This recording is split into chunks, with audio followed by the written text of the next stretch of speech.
Seigneur, à notre secours. Gloire au Père et au Fils et au Saint-Esprit, au Dieu qui est, qui était et qui vient, pour les siècles des siècles. Amen. L'ange du Seigneur porta l'annonce à Marie, et elle conçut du Saint-Esprit. Réjouis-toi, Marie, pleine de grâce, le Seigneur est avec toi. Tu es bénie entre les femmes, et le fruit de ton sein est béni. Je suis la servante du Seigneur, qu'il me soit fait selon ta parole. Réjouis-toi, Marie, pleine de grâce, le Seigneur est avec toi.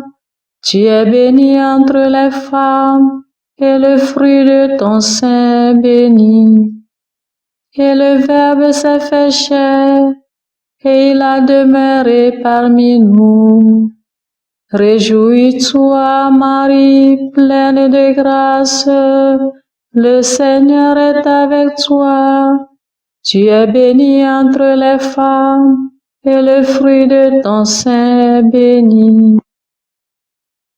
Priez pour nous, Sainte Mère de Dieu, afin que nous soyons rendus dignes des promesses du Christ. Prions. Que ta grâce, Seigneur notre Père, se répande en nos cœurs. Par le message de l'ange, tu nous as fait connaître l'incarnation de ton Fils bien-aimé. Conduis-nous par sa passion et par sa croix jusqu'à la gloire de la résurrection, par Jésus le Christ notre Seigneur. Amen.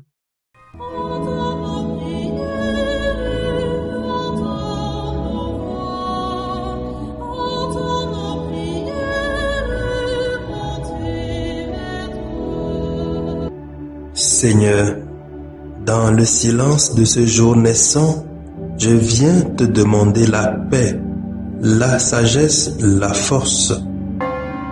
Je veux regarder aujourd'hui le monde avec des yeux tout remplis d'amour, être patient, compréhensif, doux et sage, voir au-delà des apparences tes enfants, comme tu les vois toi-même, et ainsi ne voir que le bien en chacun. Ferme mes oreilles à toute calomnie. Garde ma langue de toute malveillance. Que seules les pensées qui bénissent demeurent en mon esprit. Que je sois si bienveillant et si joyeux, que tous ceux qui m'approchent sentent ta présence. Revêt-moi de ta beauté, Seigneur, pour qu'au long de ce jour, je te révèle. Amen.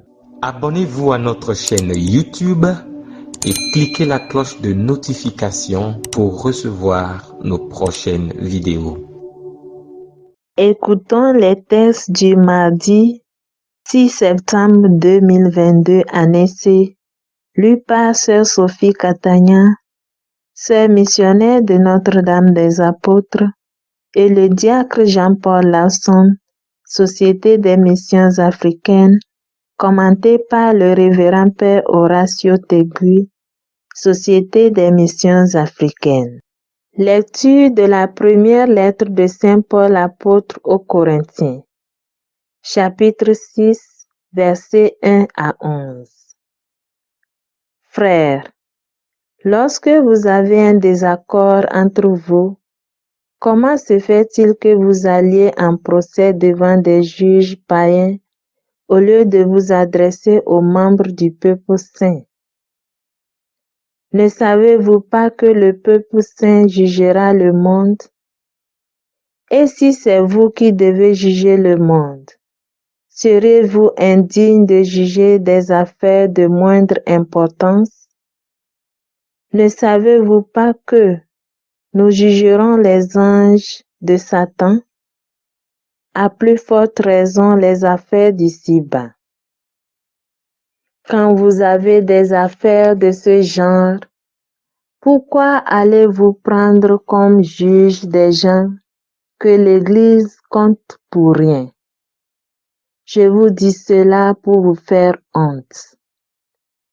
N'y aurait-il parmi vous aucun homme assez sage pour servir d'arbitre entre ses frères? Mais un frère est en procès avec son frère, et cela devant des juges qui ne sont pas croyants. C'est déjà un échec pour vous d'avoir des litiges entre vous. Ne vaudrait-il pas mieux supporter l'injustice? Ne vaudrait-il pas mieux vous laisser voler? Au contraire, c'est vous qui pratiquez l'injustice et le vol, et cela vous le faites à des frères. Ne savez-vous pas que ceux qui commettent l'injustice ne recevront pas le royaume de Dieu en héritage? Ne vous y trompez pas. Les débauchés, les idolâtres, les adultères, les dépravés et les pédérastes, les voleurs et les profiteurs, les ivrognes, les diffamateurs et les escrocs ne recevront pas le royaume de Dieu en héritage. Voilà ce qu'étaient certains d'entre vous. Mais au nom du Seigneur Jésus-Christ et par l'Esprit de notre Dieu, vous avez été lavés, vous avez été sanctifiés, vous êtes devenus des justes. Parole du Seigneur. Nous rendons grâce à Dieu. Psaume 149. Le Seigneur est l'ami de son peuple. Chantez au Seigneur un chant nouveau, louez-le dans l'assemblée de ses fidèles. En Israël, joie pour son Créateur, dans Sion, allégresse pour son roi. Le Seigneur est l'ami de son peuple. Dansez à la louange de son nom, jouez pour lui tambourins et cithars. Car le Seigneur aime son peuple, il donne aux humbles l'éclat de la victoire. Le Seigneur est l'ami de son peuple. Que les fidèles exultent glorieux, criant leur joie à l'heure du triomphe. Qu'ils proclament les éloges de Dieu, c'est la fierté de ses fidèles. Le Seigneur est l'ami de son peuple.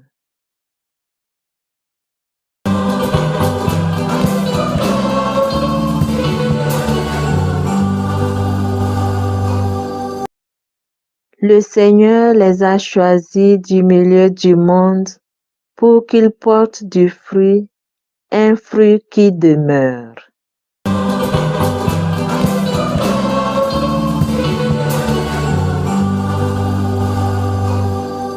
Le Seigneur soit avec vous et avec votre esprit. Évangile de Jésus-Christ selon saint Luc. Gloire à toi, Seigneur. Luc 6, 12 à 19.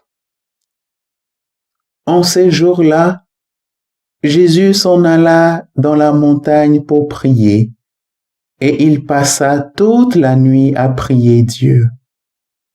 Le jour venu, il appela ses disciples et en choisit 12 auxquels il donna le nom d'apôtres.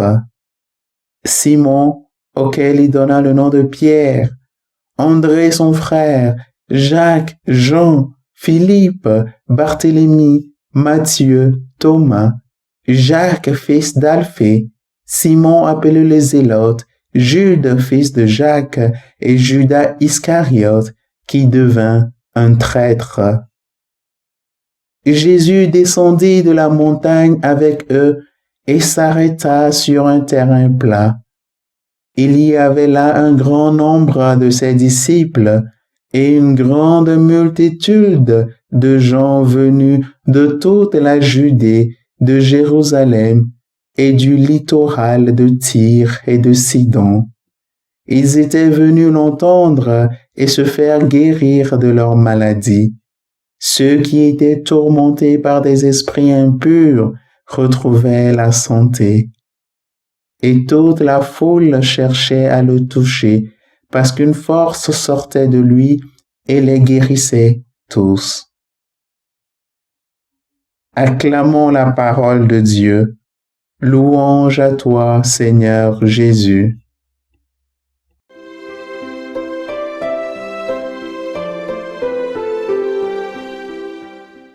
Chers frères et sœurs en Christ, loué soit Jésus.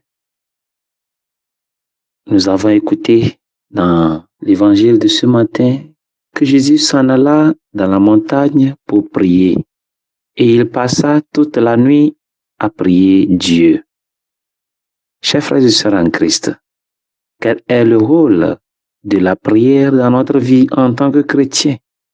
Avant de décider sur quelque chose, prendre une responsabilité, entamer une activité, commencer un voyage, bref, avant de faire quoi que ce soit, est-ce qu'on se donne le temps pour converser avec Dieu?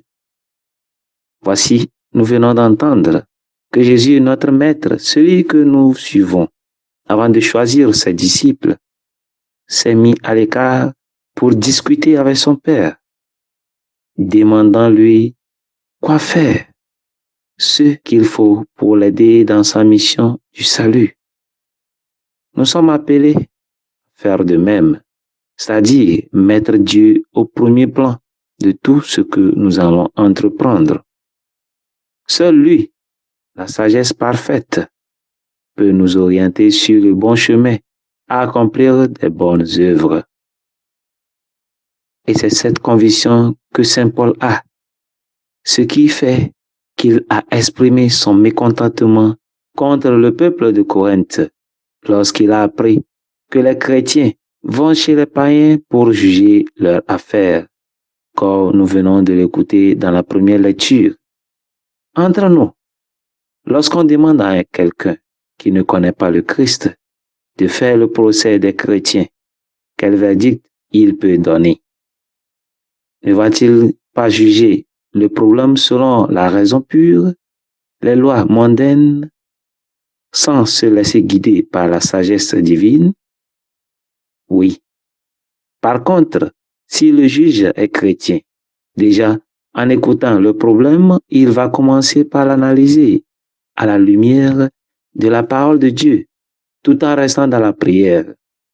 Alors, pour prononcer sa sentence, il tiendra compte des commandements de Dieu, dont l'amour, la miséricorde. Qu'est-ce que l'épître de Saint Jacques nous dit au chapitre 2, verset 13? Car le jugement est sans miséricorde pour celui qui n'a pas fait miséricorde, mais la miséricorde l'emporte sur le jugement. Chers frères et sœurs en Christ, nous comprenons qu'un non-chrétien qui ne connaît pas la miséricorde soutiendra peut-être dent pour dent et œil pour œil. D'où la vengeance. En plus, un non-chrétien qui ne connaît pas les mœurs ou les morales chrétiennes jugera les problèmes selon la loi publique et non la loi chrétienne. Donc, ne soyons pas étonnés ou surpris lorsque nous, chrétiens, partons demander conseil chez les non-chrétiens avant de faire quoi que ce soit. Qu'on nous encourage l'injustice, la corruption, l'escroquerie, la fraude, la dépravation, la débauche, la sodomie, l'adultère, l'avortement, la vengeance, le vol, la diffamation, l'ivrognerie et bien d'autres mots que nous connaissons bien et qui sont courants dans nos sociétés actuelles comme des choses et habitudes normales, mais qui sont inacceptables, pour dire même condamnables au vu de Dieu. Car comme le dit Saint Paul, ceux qui pratiquent cela ne recevront pas le royaume de Dieu en héritage. Que Dieu nous pardonne et nous montre sa miséricorde, nous qui sommes toujours dans ce cas. Chers frères et sœurs en Christ, nous sommes donc appelés à réexaminer notre vie chrétienne, à revoir ceux chez qui nous traînons nos problèmes et à reprendre notre vie de prière au sérieux. Car lorsque rien ne va, que les choses deviennent compliquées et que nous nous sentons perdus, c'est dans la prière que Dieu nous conseille et nous montre le chemin prendre. Que Dieu bénisse ces paroles dans nos cœurs. Amen.